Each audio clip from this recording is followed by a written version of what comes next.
Welcome sa Panlasang Abnoy.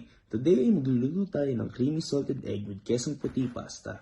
Una, bawang, sibuyas, takpan, charan! Kailangan lang natin ng cream, spaghetti, at syempre, ang salted egg. Nilagay ko lang ang salted egg sa food processor para makuha ang ganyang consistency.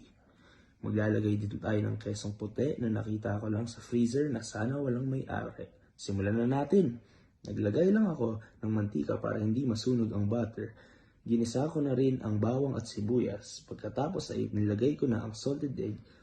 Haluin mo lang ng onte at isunod mo na ang kesong puti at haluin mo ng mabuti. Tsaka mo ilagay ang krema.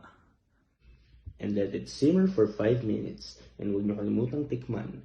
At ayun po, tulad ng ine-expect namin, tinamad na kami mag-effort kaya plating na agad.